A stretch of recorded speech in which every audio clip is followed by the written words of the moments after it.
Hi friends, welcome to knowledge V point. Post অফিসে রিক্রুটমেন্টের গুরুত্বপূর্ণ একটা আপডেট নিয়ে এলাম। পোস্ট অফিসে হিউজ ভ্যাকেন্সিতে রিক্রুটমেন্ট হতে চলেছে এবং তারই একটা অ্যাডভান্স আপডেট তোমাদের কাছে দিতে চলেছি। পোস্ট অফিসের জবের জন্য যারা অপেক্ষা করছো তাদের জন্য এটা অত্যন্তই সুখবর যে একটা হিউজ ভ্যাকেন্সি পোস্ট অফিসে আসতে চলেছে। তার যে অ্যাডভান্স আপডেটটা সেটা কি আছে চলো দেখে নেব। যে পোস্টের জন্য রিক্রুটমেন্ট হবে সেটা হলো জিডিএস পোস্টের জন্য রিক্রুটমেন্ট হবে এবং এর যে ভ্যাকেন্সি আপডেট সেই ভ্যাকেন্সি আপডেটটা জুলাই 2024 অনুযায়ী হবে এবং সেটা অনলাইন জিডিএস রিক্রুটমেন্ট জুলাই 2024। যে আপডেটটা আছে সেটা হলো ওকে, এই জিডিএস পোস্ট অর্থাৎ গ্রামীণ ডাকসেবক পোস্টে রিক্রুটমেন্ট হবে। এর যে রিক্রুটমেন্ট প্রসিডিউর সেই রিক্রুটমেন্ট প্রসিডিউরটা হলো মাধ্যমিকের যে রেজাল্ট আছে মাধ্যমিকের রেজাল্টের উপরেই বেস করে এই রিক্রুটমেন্টটা হয়, বা কোনো কম্পিটিটিভ এক্সামিনেশন দিতে হয় না। অনলাইন ফর্ম ফিল আপ করতে হয় মাধ্যমিকের রেজাল্টের উপর বেস করে, তার পার্সেন্টেজের উপরে বেস করে কিন্তু মেরিট লিস্ট তৈরি হয় সেন্ট্রাল গভর্নমেন্টের পক্ষ থেকে, অর্থাৎ মিনিস্ট্রি অফ কমিউনিকেশন থেকে। একদম ফুলি সেন্ট্রাল গভর্নমেন্টের সার্ভিস এটা। এই জিডিএস পোস্ট অর্থাৎ গ্রামীণ ডাকসেবক পোস্টে রিক্রুটমেন্ট পাওয়া এটা কিন্তু একটা গ্রেট অপরচুনিটি, কেননা এখান থেকে জিডিএস থেকে পোস্ট অফিসের যে হায়ার র্যাঙ্কিং জব আছে সেখানে যাওয়া যায় এবং অল্প সময়ের ব্যবধানেই সে প্রত্যেকটা স্টেজে প্রমোশন গুলো আছে, যার জন্য কিন্তু এই জিডিএস রিক্রুটমেন্টের যে একটা গ্রেট চাহিদা সেটা আছে। কেননা যখনই এক্সামে ফর্ম ফিল আপ হয় বিগত ফর্ম ফিল আপ গুলোতে দেখা গেছে যে হিউজ নাম্বার যে সমস্ত ছেলেমেয়েরা পেয়েছে তারা কিন্তু ফর্ম ফিল আপ করেছে এবং তারা এনগেজমেন্টও পেয়েছে এবং তারা জব করছে এবং অনেকে অলরেডি প্রমোশন নিয়েও নিয়েছে। এবার সেক্ষেত্রে যে ভ্যাকেন্সি আপডেটটা আসলো ডিপার্টমেন্ট থেকে একদম অ্যাডভান্স আপডেট সেটাই দেবো। এই জিডিএস পোস্টে রিক্রুটমেন্টের জন্য ডিপার্টমেন্ট থেকে ভ্যাকেন্সি আপডেট দেওয়া হবে এবং এই ভ্যাকেন্সি আপডেট দেওয়ার পরেই তারপরে কিন্তু নোটিফিকেশন আসতে চলেছে জিডিএস অনলাইন এনগেজমেন্টের জন্য।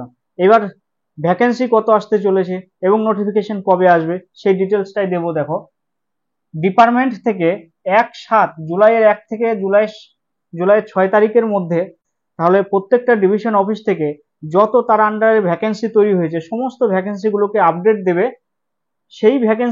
সেই আপডেট হওয়া ভ্যাকেন্সিগুলো অ্যাপ্রুভাল দেবে সার্কেল অফিস এবং সেটা 9/7 থেকে 10/7, 23টা সার্কেল অফিস আছে টোটাল পোস্ট অফিস পোস্টাল নেটওয়ার্কে। তাহলে সেই 23টা সার্কেল থেকেই তারা কিন্তু 9 এবং 10 জুলাইয়ের মধ্যে তাদের ভ্যাকেন্সিটা অ্যাপ্রুভাল দেবে, যে ভ্যাকেন্সিটা আপডেট দিয়েছে ডিভিশনাল অফিস। এইবার অনলাইন নোটিফিকেশন পাবলিশ করবে ডিপার্টমেন্ট অফ পোস্ট, যেটা আমরা দেখতে পাবো ডিপার্টমেন্ট অফ পোস্ট তার যে অফিসিয়াল ওয়েবসাইট সেখানে আমরা দেখতে পাবো 15/7/2024। খুব শর্ট টাইম, দেখো খুব শর্ট টাইমের মধ্যেই তারা ভ্যাকেন্সি আপডেটের সঙ্গে সঙ্গে তারা অনলাইন এনগেজমেন্টের জন্য নোটিফিকেশন জারি করবে 15 July. 15 July department of post থেকে তাদের ওয়েবসাইটে নোটিফিকেশন পাবলিশ করা হবে।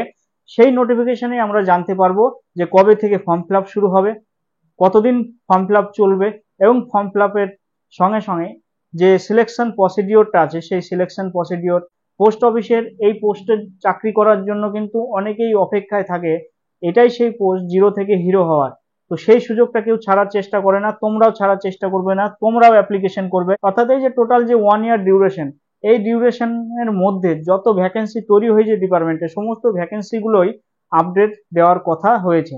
যত রকম ভাবে ভ্যাকেন্সি তৈরি হয় ডিপার্টমেন্টে সমস্ত ভ্যাকেন্সির যে আপডেট, সমস্ত ভ্যাকেন্সির আপডেটের উপর একটা হিউজ নাম্বার কিন্তু রিক্রুটমেন্ট আসতে চলেছে, হিউজ নাম্বার অফ ভ্যাকেন্সি তৈরি হতে চলেছে ডিপার্টমেন্টে, যেটা একটা গ্রেট অপরচুনিটি। তোমরা কেউ এই সুযোগ ছাড়ার চেষ্টা করবে না, তোমরা সকলেই কিন্তু ফর্ম ফিল আপ করার চেষ্টা করবে। এই জন্য কারেন্ট টাইমে যখনই ডিপার্টমেন্ট অফ পোস্ট থেকে আপডেট আসবে তারা নোটিফিকেশন পাবলিশ করবে, আমরা সঙ্গে সঙ্গে আপডেট করে দেওয়ার চেষ্টা করবো তোমাদের কাছে। এই জন্য চ্যানেলটাকে সাবস্ক্রাইব করে রাখো, বেল আইকন অন করো, যাতে আপডেটটা সবার আগে তোমাদের কাছে পৌঁছে যায়। আজকের আলোচনা এই পর্যন্তই। ভালো থেকো, সুস্থ থেকো। জয় হিন্দ, বন্দে মাতরম, ভারত মাতা কি জয়।